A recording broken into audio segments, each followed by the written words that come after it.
시편 107편 시편 107편 23절에서 32절까지 우리 함께 읽겠습니다. 선척을 바다에 띄우며 큰 물에서 영업하는 자는 여호와의 행사와 그 기사를 바다에서 보나니 여호와께서 명하신즉 광풍이 일어나서 바다 물결을 일으키는도다. 저희가 하늘에 올랐다가 깊은 곳에 내리니 그 위험을 인하여 그 영혼이 녹는도다. 저희가 이리저리 구르며 취한 자같이 비틀거리니 지각이 혼동하도다.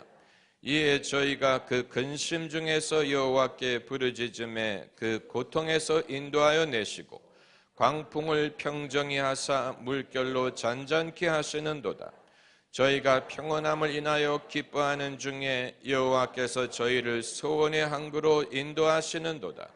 여호와의 인자심과 인생에 행하신 기이한 일을 인하여 그를 찬송할지로다.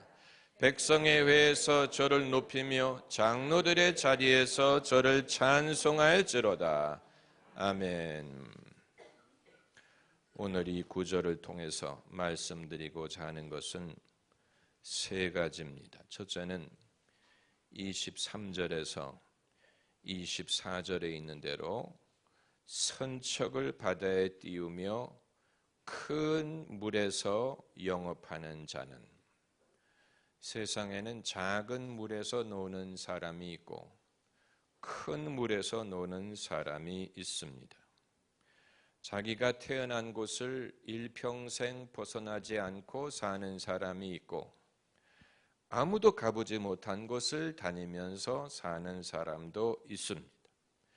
우리가 기왕에 살 바에야 큰 물에서 놀아야 되지 않겠습니까? 여기서 논다는 말은 유흥을 말하는 것이 아니고 자기의 뜻과 포부를 편다는 의미예요. 여러분, 우리는 대한민국을 과소평가하면 안 됩니다. 대한민국에 많은 이 멋진 기업들이 있지만 그 중에서 제일 남성적인 기업을 꼽으라고 한다면 중공업, 자동차업, 철강업, 이런 것은 아주 masculine, 남성적인 그런 기업이지요. 여러분, 한국의 조선업이 전 세계 컨테이너십과 유조선과 해상 플랜트의 3분의 1 이상을 생산한다는 사실을 아십니까? 이것은 우리가 자부심을 가져 마땅한 일입니다. 그래서 바깥에서 벌어 안을 살찌운다. 이것이 그들의 모토예요. 바깥에서 벌어 안을 살찌운다. 우리나라가 땅이 좁다고 사람의 마음마저도 좁아서는 안 됩니다. 부모가 자식에게 큰 포부를 심어주지 못한다면 누가 심어주겠습니까? 베드로를 우리는 어부라고 부르지만 그가 어부로 활동했던 바다는 바다가 아니고 호수의 민물이, 갈릴리 호수에서 고기잡이 하던 사람, 민물 어부 출신이에요. 반대로 바울은 지중해를 여러 번 배를 타고 다니면서 복음을 전했던 인물입니다. 그러니까 스케일로 칠 것 같으면 바울이 스케일이 훨씬 컸던 인물이지요. 우리 사회는 부모가 안정적인 직업을 선호해서, 그래서 이 젊은이들이 제일 선호하는 직업이 뭡니까? 공무원, 대기업, 또 사자로 끝나는 직업. 그런데 거기에서 목사는 빠졌어요. 그러나 사람 중에는 오늘 본문에 있는 것처럼 선척을 바다에 띄우고 큰 물에서 영업하려는 사람도 있고, 우리가 꿈이 작은 사람을 큰 꿈으로 끌어올리기는 어려울지라도 큰 꿈을 갖고 있는 사람을 작은 꿈으로 낮춰서는 안 될 것입니다. 예. 그리고 24절에 여호와의 행사와 그 기사를 바다에서 보나니 여호와께서 명하신 즉 광풍이 일어나서 바다 물결을 일으키는도다. 이 구절에 여호와의 행사, the act of God, act of God, 하나님의 행사라는 말이 본문에서 유래된 줄 저는 오늘 처음 알았어요. 하나님의 행사라는 말은 법률 문서에서 불가항력적인 자연의 힘을 일컬을 때 하나님의 행사, act of God라고 부릅니다. 그러니까 시편 저자가 하나님의 행사라고 말했을 때 그가 말하고자 하는 것은 29절처럼 여호와께서 명하신 즉 광풍이 일어나서 바다 물결을 일으키는도다. 어떤 자연의 힘, 자연, 재해, 불가항력적인 자연의 힘을 말할 때 그것을 여호와의 행사라고 부른 것인데 이것은 옛사람들의 사고 방식입니다. 옛날 사람들은 자연의 위대함을 볼 때 거기에서 여호와의 행사를 봤을지 모르지만 현대인들에게는 자연의 현상은 자연의 현상일 뿐 거기에서 여호와의 행사를 본다고 말하지는 않습니다.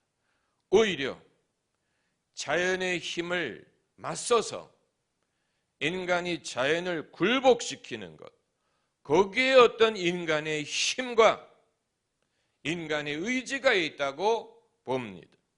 그래서 인간은 강물을 막아서 댐을 만들고 전기 발전을 하고 물을 저장해서 농수로 사용하고 산에 터널을 뚫어서 길을 만들고 사막에 지하수를 파서 농사를 짓습니다.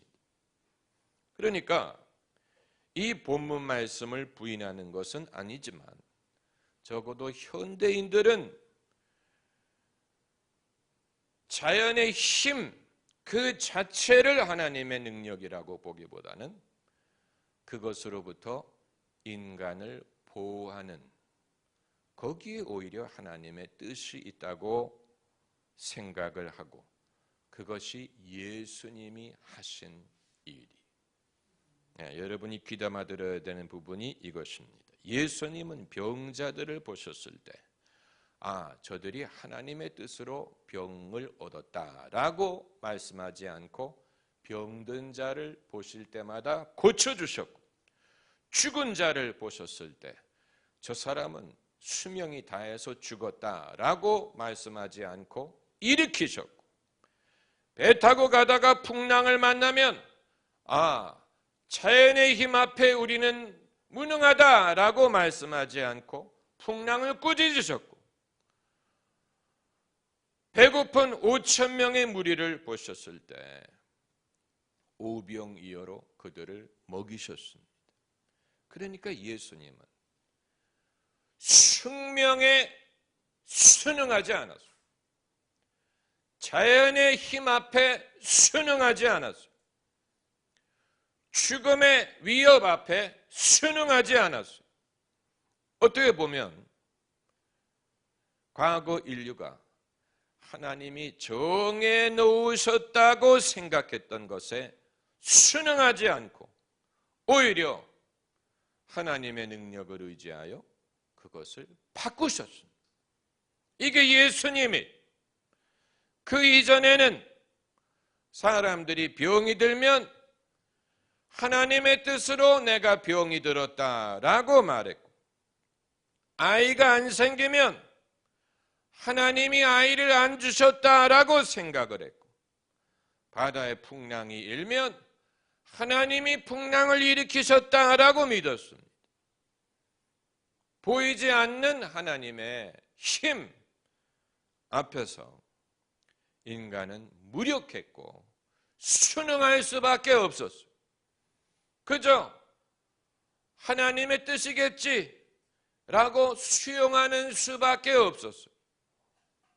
그런데 유일하게 예수님이 그건 하나님이 하신 일이 아니고 그것은 오히려 원수로 말미암는 것이고, 하나님은 아들이 떡을 달라 할 때 돌을 주는 분이 아니다. 하나님은 인간이 병에서 낫기를 구할 수 있는 분이고, 죽은 자가 살기를 기대할 수 있고 풍랑을 다스릴 수 있음을 가르치셨습니다. 여러분, 그건 위대한 것입니다. 인간이 미련하기 때문에 성경은 신화다. 성경 말씀은 신화다. 예수님의 이적과 기사는 신화다라고 일축해 버리려고 하는지 이해를 할 수가 없습니다. 잘 들으셔야 됩니다. 설사 성경이 말하는 기적을 믿지 않는 사람이라고 하더라도 예수님에게서 어떤 인물을 발견하냐면, 운명의 횡포 앞에 맞서는 용감한 인간의 모습을 발견하는 것입니다. 설사 기적을 믿지 않는 사람이라도 예수님에게서 그 이전에 어느 누구에게도 볼 수 없었던 숙명이든 자연의 힘이든 인간의 운명에 굴복하지 않고 맞서는 새로운 인간상을 발견할 수가 있는 것입니다. 예수님을 그저 사랑이 많은 성자라고만 이해를 하는 사람들은 예수님을 모르는 것이고, 예수님에 대해서 진지하게 생각을 해본 적이 없는 것이고, 사람들이 그렇게 생각하게 만든 데에는 교회의 실책이 큽니다. 교회가 예수 그리스도를 제대로 가르치지 못한 결과 성경이 말하는 예수님을 믿지 않았고, 예수님의 능력을 믿지 않았고, 예수님을 도덕과 윤리의 수준으로 끌어내렸기 때문에 세상 사람들이 예수님의 진면목을 알지 못하게 된 것입니다. 그리고 세 번째로 말씀드리고자 하는 것은 32절에 백성의 회에서 저를 높이며 장로들의 자리에서 저를 찬송할지로다. 여러분, 장로가 되기를 소망하는 사람들은 많지만 장로가 되고 나면 따분한 이유가 뭔지 아십니까? 장로들이 모이면 회의만 하니까. 재미없는 회의, 따분한 회의만 하고 그게 장로의 역할로 생각하는데 문제가 있습니다. 일반 권사였을 때는 은혜롭게 교회를 다니다가 권사회 임원이 되면 따분해지는 이유가 뭔지 아십니까? 행사를 기획하고 진행해야 되기 때문에 그런 것입니다. 그런데 본문에서는 장로들의 자리에서 저를 찬송할지로다. 여기서 말하는 장로는 이 신약 교회의 장로와는 좀 다른 것이죠. 장로의 유래에 대해서 성경은 말하지 않습니다. 다만 출애굽기에 모세가 애굽에 내려가서 히브리인들을 만났을 때 그들의 장로들을 만났다라는 말이 있는 것을 보면, 장로란 직위는 이 커뮤니티, 공동체의 마치 무슨 이장님처럼 어떤 그 사람들의 조직의 어른의 역할을 하는 사람들을 부르는 명칭이었던 것으로 보입니다. 그렇기 때문에 성경이, 구약 성경이 특별히 장로라는 직분을 어떻게 뽑고 거기에 대한 지시사항이 없는데도 불구하고 장로들을 언급하는 것을 보면 이스라엘이 예로부터 이 연로한 이 연장자가 그 공동체의 리더 역할을, 민간 리더 역할을 했다는 것을 추측할 수 있습니다. 그것이 이제 신약 시대에 넘어오면서 장로라는 제도로 굳어지게 된 것입니다. 그런데 아무튼 장로들의 자리에서 저를 찬송할지로다. 아마 대다수의 교회 당회는 회의하기 위해서 모이고 소위 정책을 말하기 위해서 모일지 몰라도 여호와 하나님을 찬송할 목적으로 모인다는 말은 들어본 적이 없어요. 저희 아버님이 중년의 연세에 예수님을 믿으시고 장로님이 되셨어요. 저희 가정의 가장 기쁜 일 중에 하나가 아버님이 장로로 취임하실 때였어요. 그런데 우리 아버님이 장로님이 되시기 전에는 신실하게 교회를 다니고 기도도 많이 하고 그러던 양반이 장로님이 되고 나니까 어깨에 힘이 들어가기 시작하고 아버님의 본연의 고집이 나오기를 시작을 하는, 아들인 제가 볼 때도 아버님이 장로님이 되기 전과 후가 뭐가 달라졌어요. 달라졌어요. 그래서 장로님이 되신 후에는 교회 일에 사석건건 참견하기 시작하셨어요. 예컨대 어느 주일날 어떤 남자 집사님이 헌금송을 불렀는데 그 다음 주에 전화로 누구에게 전화를 하시는지 모르는데 불평을 하시는 거예요. 언제부터 우리 교회가 아무나 나와서 헌금송을 부르는 교회가 되었느냐. 지난 주일에 아무개 양반이 나와서 노래를 부르는데 언제부터 우리 교회가 아무나 나와서 헌금송을 부를 수 있는 교회가 됐느냐. 제가 들어봤더니 괜찮더구만. 그 정도면 프로가 아닌데 괜찮더구만. 아버님의 양에 안 찬 거에. 장로님이 되시기 전에는 절대로 그런 전화를 하실 분이 아닌데 장로님이 되신 후에는 별로 중요하지 않은 일에도 참견을 하시고,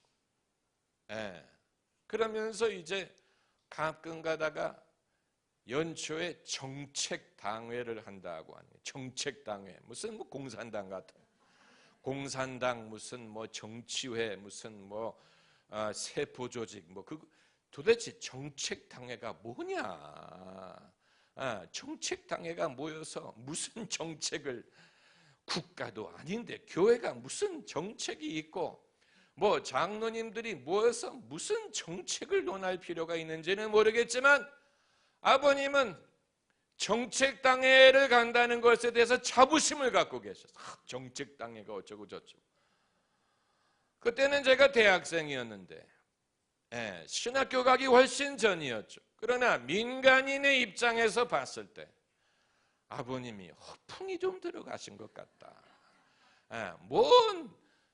토론토에 있는 이 교인들이 많아봤자 300명, 400명 되는 교회 무슨 정책, 뭔 정책?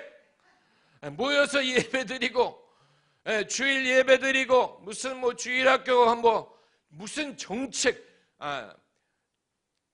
온타리오주의 무슨 주정부를 공무원이라면 이해를 하겠어요. 그런데 무슨 정책? 그러니까 교회가 별로 중요하지 않은 직책을 만들어 가지고 성도 이 평신도 지도자들에게 이 허풍을 좀 들게 만든 면이 있는데, 그러나 저는 어느 누구도 장로들의 자리에서 주님을 찬송했다라는 말은 들어본 적이 없어요. 그러나 이 구절이 그냥 거저 있는 게, 괜히 있는 게 아니에요. 백성의 회에서 저를 높이며, 대한민국 국민들은 모여서 촛불 집회 같은 거, 무슨 시위 같은 거는 많이 해도 대한민국 국민이 모여서 하나님을 예배했다, 그건 정말 국가의 운명이 달라질 계기가 될 것인데, 예. 최근에 스페인의 바르셀로나 테러 이후에 피해자들을 위한 미사에서, 성당에서 하는 미사에 스페인의 국왕 부부가 참석했다라는 신문 보도를 봤는데, 그건 온 국민은 아니더라도 적어도 그 지역 주민과 왕이 예배에 참석을 한 거예요. 미국에서는 대통령 취임식을 할 때 목사님이 나와서 기도합니다. 한 명이 하는 게 아니에요. 적어도 3명이 나와서 기도합니다. 우리나라는 그나마 애국가를 부를 때만이라도 하나님이 보호하사 우리나라 만세라고 부르니 그나마 얼마나 다행인지 모르는데, 그것도 하나님이라고 하면 안 되고 하느님이라고 해야 돼.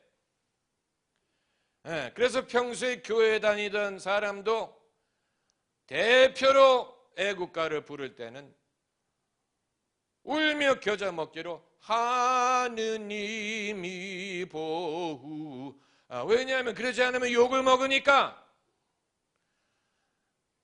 천주교에서는 하느님이라는 용어를 사용하니까 같은 하나님을 말하는 것이겠지요. 그나마 애국가에 하나님에 대한 언급이라도 있으니 얼마나 다행입니까? 아마 우리 민족이 어떤 계기가 됐든 하나로 모여서 모이는 그 자리에서 하나님을 높이는 일이 있다면 그 자체가 어마어마한 축복이 됐을 것입니다. 여러분, 이승만 대통령이 대통령이었을 때 취임식에서 기도를 했다는 사실을 아십니까? 그 당시 국회가 개원을 할 때 기도로 시작했다는 사실을 모르는 사람들 많아요. 그때는 그랬어요. 국회가 개원할 때 목사님이 와서 기도했어요. 오늘날 그렇게 하면 사람들이 아우성을 칠 거예요. 언제부터 대한민국이 기독교 국가가 됐느냐?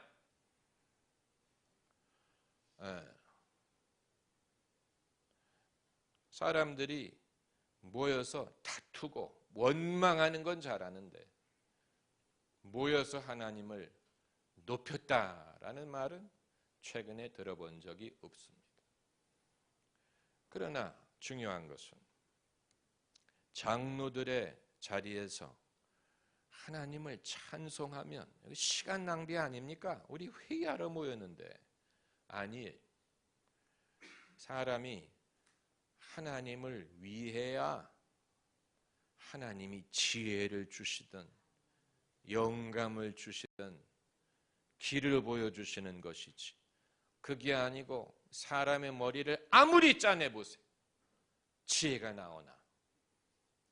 그렇기 때문에 사도행전 13장을 보면 안디옥 교회에 선지자와 교사들이 있으니 하면서 5명의 이름을 말하고 그들이 주를 섬겨 금식할 때 성령이 가라사대 바나바 바울을 세워라. 그러니까 그들이 회의한 게 아니에요. 선지자와 교사들이 회의했다고 하지 않았어요. 정책당회하지 않았어요. 그들이 주를 섬기며 금식할 때, 섬긴다는 말은 예배한다. 주를 섬겨 금식할 때 성령이 가라사대. 그러니까 우리가 무슨 돌파구를 찾기 위해서 머리를 쥐어짜야 되는 게 아니고 모여서 예배드리고 하나님을 찬양하고 하나님을 섬기는 것을 먼저 하면 하나님이 지혜도 주시고 길을 열어주시고 사람이 스스로 할 수 없는 일을 할 수 있도록 도우십니다. 할렐루야. 기도하십시다.